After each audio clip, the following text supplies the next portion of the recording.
coming out. So my question definitely sounded when you were making the show at first. No one thought it would be the big thing that it blew up to be. And then it did, and you all became household names, or at least every kid recognized your face. What was your first experience just walking on the street and someone recognized you from the show like? Because it's hard for me to sit so long and not talk. I got something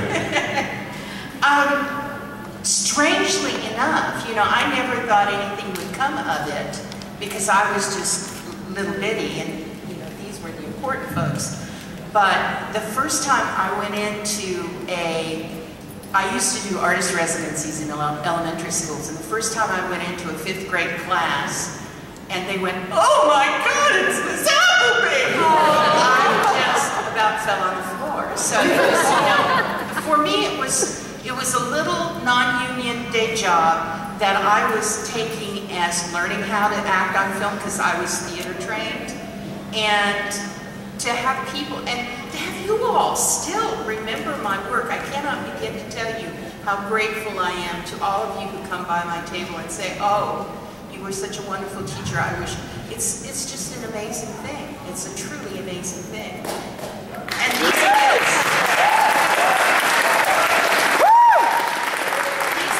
were such great role models for all of the kids who watched.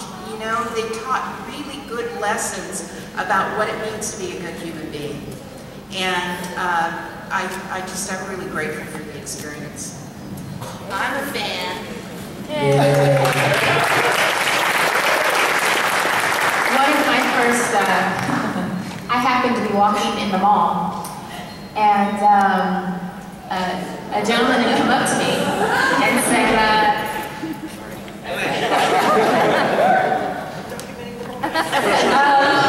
he was like, it was a little embarrassing. He was like, "Oh, yo, you're Nikita. You play the Yellow Ranger. You look so much better in person." So you're trying to say I look like a hot mess on screen?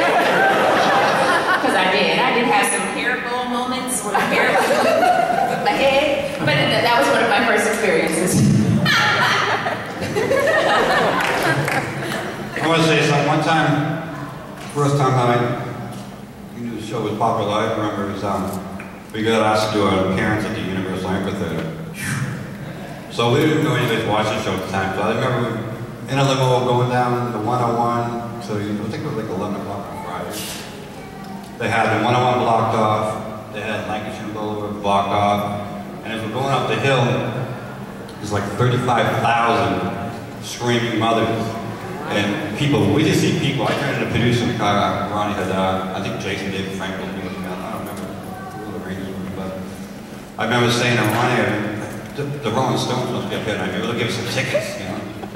And I remember getting out of the car, there was like 35,000 people that just took over the whole studio, and they came back with the, remember the little Universal thing, put us in there.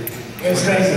We filled the Universal Amphitheater 6 times. We did 6 shows. 6 sold-out auditoriums, I think, wasn't it? Yeah. And we had no notices. You want us to do a show at the amphitheater? What do you want us to do? Remember? Yeah. Go up there and fight on the stage? Exactly. That's what we did. It was a dare. It was a dare. Yeah. Originally, it was supposed to be scheduled for the Fivefold Studio, or the Wild West Studio, which is a much smaller event. And they said, well, we got too many people, so let's put it in the amphitheater. And it was an amazing day. It was like my biggest rock star moment ever.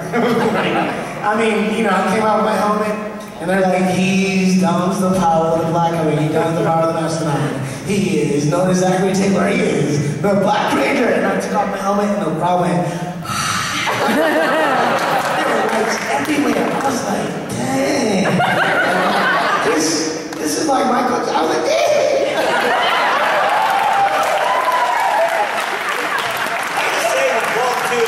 We did anything big, you know, there would be, you know, we had the crowds, and there would always be, you know, a lot of celebrities to be found somewhere. And I can't remember, count the number of times I turned around and I'm like, "Oh, there's Walt with Arsenio Hall.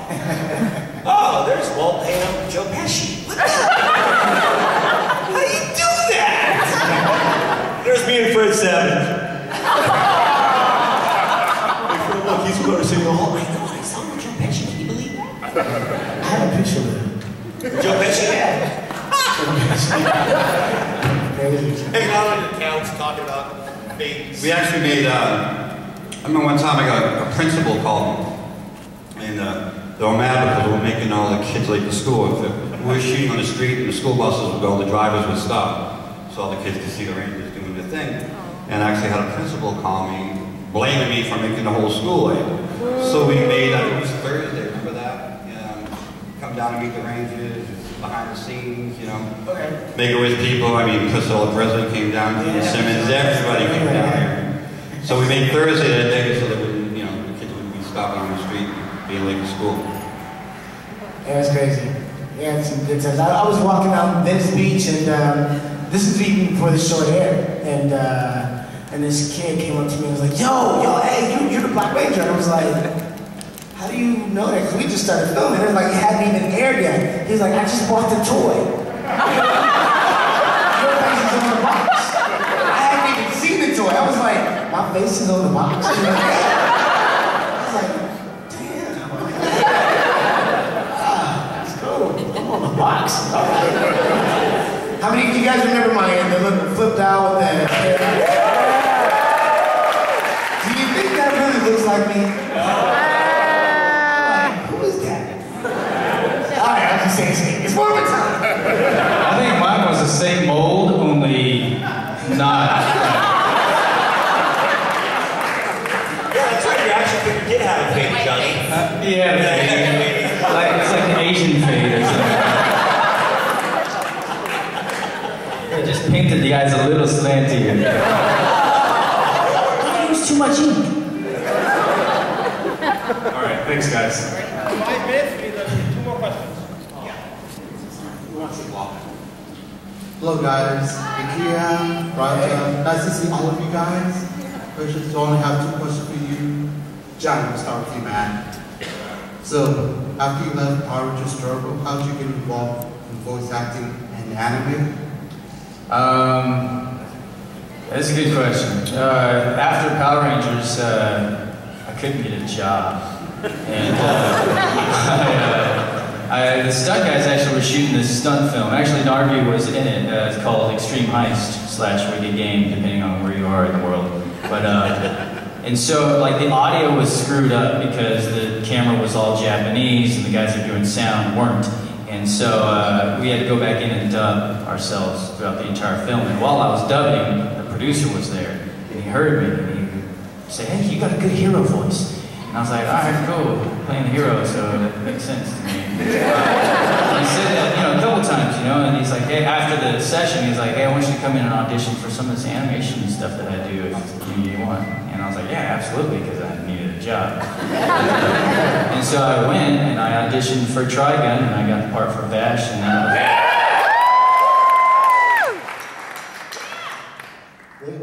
And have you seen Power Rangers Super Samurai? John. I saw an episode. Oh, really? Oh, the first one? Yes. They seemed all very angry to me. I don't know. Did they not seem angry to you? They seem very angry. I mean, they're all very aggro, like the original moves. Yeah. Last Exactly. This question is for the Yellow Team and White Ranger. If you girls wanted to come back, will you come back as the Red Ranger? Because every season there's always been a male who's the Red Ranger. I always want to see a female being the Red Ranger.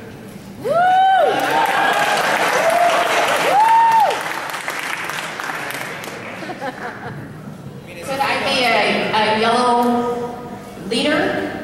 Would I have to be red? Or I could be half yellow, half red?